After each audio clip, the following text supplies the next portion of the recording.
Hey, kembali lagi masih bersama dengan gue Michael Kristiawan di podcast Online Seller Daily Life. Di episode ini gue mau ceritain nih salah satu kegiatan gue, yaitu bermain badminton. Nah, kalau di episode sebelumnya tuh gue udah pernah cerita tentang badminton, tapi sejujurnya gue lupa ya gue mau cerita tentang apa di episode itu. Tapi ketika di episode ini gue mau ceritain belakangan ini gue pernah masuk UGD gara-gara badminton. Nah kocak kan, jadi kan masa gara-gara badminton doang lu bisa UGD, tapi nggak lucu sih. Jadi kayak apa ya? Nanti ya gue ceritain aja di podcast episode ini. Jangan kemana-mana, tetap dengerin ya.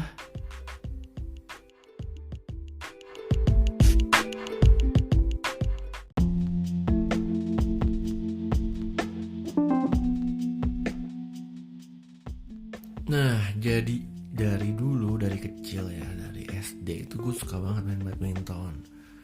Bokap gue juga suka, saudara-saudara gue, om gue juga suka. Gue suka dikasih raket nih sama mereka, jadi main aja gitu. Terus gue ikut ekskul badminton, gue belajar, gue ngeles loh. Waktu gue SD tuh ada namanya Tangkas Sport Center ya di dekat rumah, jadi di Tanjung Duren.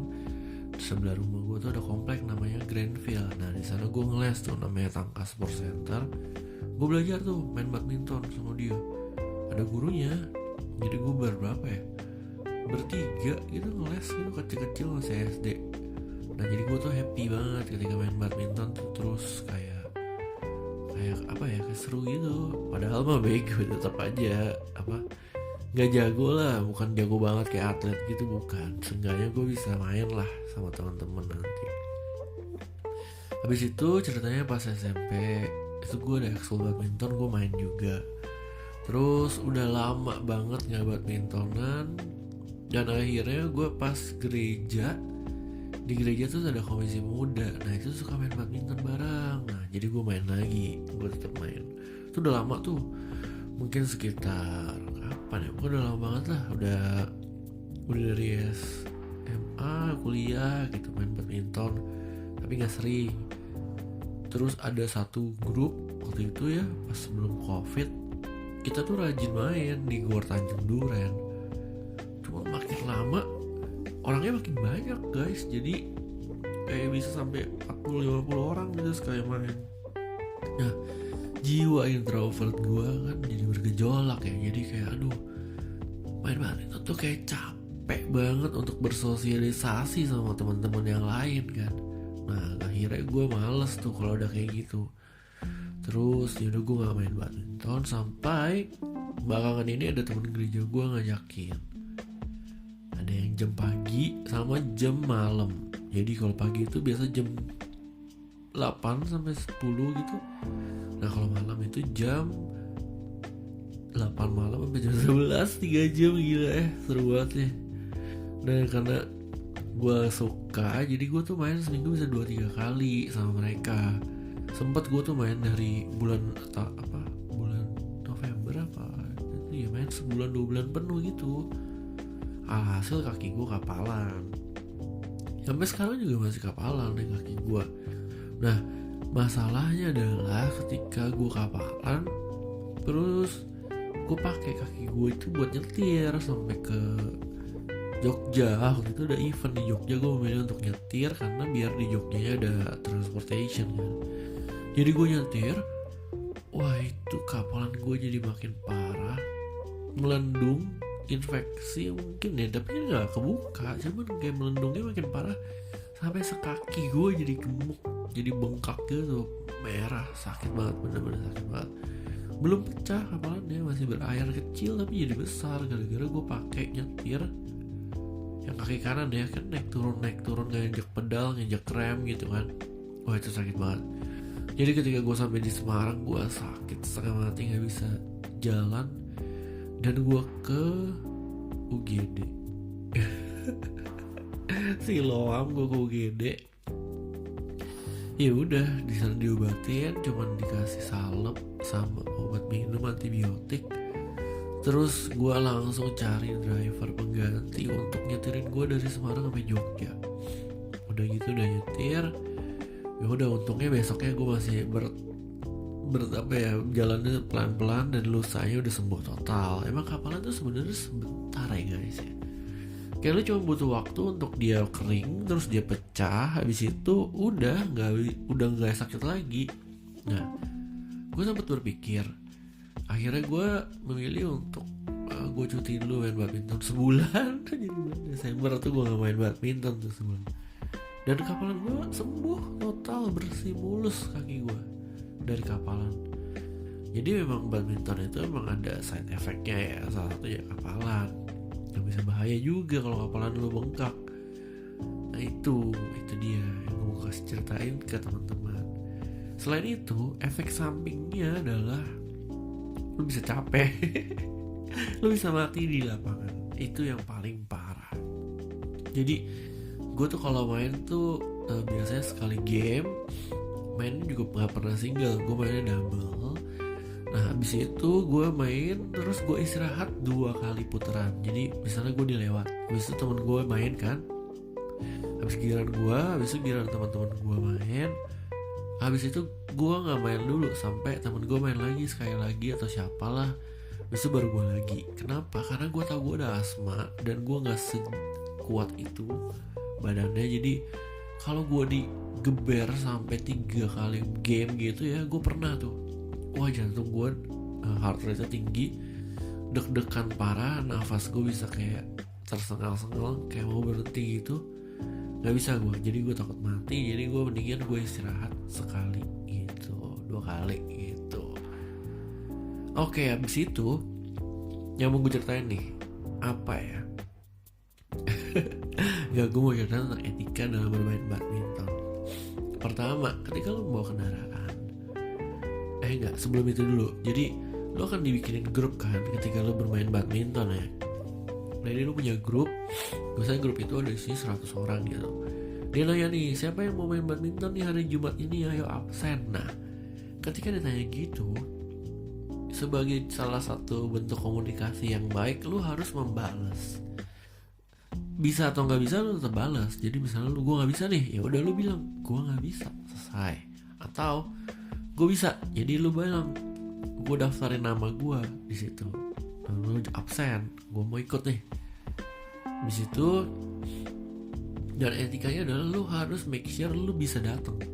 Jadi ketika lo nggak bisa datang ya lo jangan put nama. Ketika lo udah put nama, lo harus put save the date di kalender lu gitu, etikanya ya. Oke, sekarang udah tinggal hari H. Pas hari H, ketika lu bawa kendaraan dan lu tahu di grup itu ada yang lu kenal dan ngelewatin, jadi lu etikanya adalah lu jemput mereka, lu ajak mereka bareng-bareng. Kenapa?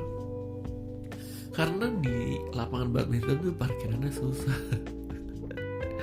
Karena lapangan badminton kan kadang parkirnya kecil, susah gitu. Jadi beneran lebih baik lu bareng-bareng sama teman-teman. Itu etikanya. Terus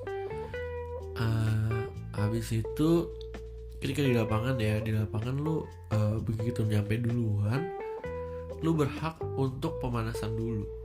Misalnya kayak tepok-tepok duluan. Jadi etikanya gitu. Kalau sebelum lu ada 4 orang atau 3 orang yang datang duluan, etikanya adalah mereka yang main dulu, mereka yang bertepok-tepok dulu. Jadi udah pakai, jangan buru-buru.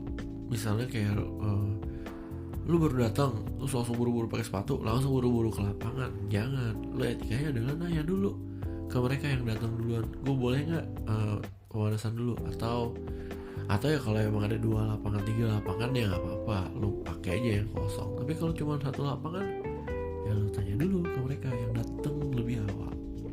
Nah makanya gue saranin untuk kalian yang begitu tahu misalnya badminton jam 7, kalian datangnya in time. Jadi misalnya mulai jam 7 ya kalian datangnya jam 7 kurang 15 ya, kalian siap-siap dulu pakai sepatu, pemanasan, stretching. Jangan telat ya dong. Karena saya udah bayar lapangan mahal-mahal ya, jangan telat. Kalau bisa datangnya in time. Habis itu ketika lo dalam kondisi bermain, lo ada 2 tipe sih kalau di gue ya, main santai atau main ngegas. Nah dilihat dulu lawan-lawan mainnya nih. Kalau lu orang main santai, ya lu imbangin. Jangan sampai teman-teman lu yang lagi nyantai lu smash-smashin sampai mereka takut, sampai kayak aduh gue takut di smash, gue takut digebuk, takut sengaja malah lu pukul sampai kena kepalanya, sampai kena badannya, kan jahat ya. Jangan. Atau lu kasih trick shot biar mereka ketipu gitu, kasihan juga kan.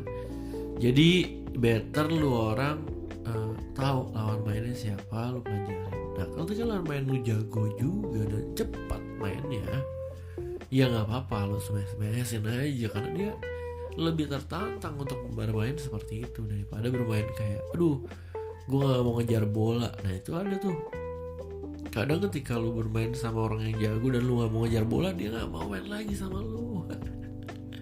Malas banget main sama dia, kalah mulu gue jadi capek gara-gara dia nggak mau ngejar bola. Itu etikanya. Nah ketika udah selesai main, raket lu gantung, jangan lu taruh di kursi. Tas raket lu juga jangan lu taruh di kursi, kalau bisa taruh di lantai. Kenapa? Karena di kursi itu buat duduk guys. Ngapain lu taruh kursi, menu-menuin tas lu menu-menuin kursi. Terus raket lu juga taruh biasanya dikasih gantungan di belakang. Daripada lu taruh kursi, nanti kedudukan patah yang ada gua misalnya disalahin, misalnya ya nggak ada. Nah terus pemakaian kok juga kalau bisa, emang udah ada kok sih, cuman kalau bisa ya tunggu jelek dulu baru ganti gitu. Kalau mau ngitung ya bisa aja lu ngitungin, bantuin ngitung skor ya maksudnya. Nah ketika udah saya main, say hi, say bye dulu sama semua orang yang ada di lapangan. Terus udah saya main, lu say thank you ya udah bermain, good game gitu. Thank you udah main bareng. Kalau mau foto, lu tag ke teman-teman yang ada di foto itu. Udah pas pulang, lu anterin balik teman-teman lu. Kalau lu bawa kendaraan, ya habis itu lu bayar. Gitu deh. Itu ya etika dasar bermain badminton. Apalagi gue mau ceritain ya. Jadi gue tuh kadang suka namanya impulsive buying ya. Ketika gue lagi ada kambuh, gue lagi stres parah gitu, gue suka belanja. Makanya gue sekarang nih lagi ketat banget untuk pemakaian uang. Nah gue suka beli raket-raket mahal. Yang bagus, yang gue suka aja gue beli. Jangan ditiru. Nah terakhir gue beli sepatunya lumayan mahal nih. Karena gue kemarin terakhir itu kan gue pikir gara-gara sepatu jadi gue kapalan. Jadi ya udah gue beli sepatu baru. Kapalan itu tetap ada. Jadi ya bukan salah sepatunya, ternyata salah badminton sih. Jadi ya udah, nanti gue mau ngasih tahu buat kalian yang suka impulsive buying, ya nggak apa-apa, udah nikmatin aja. Nanti raket lu jual aja, tetap bagus kok harganya. Kalau raket mahal ya, raket murah ya udah dijual murah juga, nggak apa-apa sih. Oke, itu aja yang mau gue ceritain tentang badminton time. Thank you so much buat yang masih setia dengerin podcast gue. Sampai jumpa di podcast episode berikutnya. Bye bye. Have a nice day guys.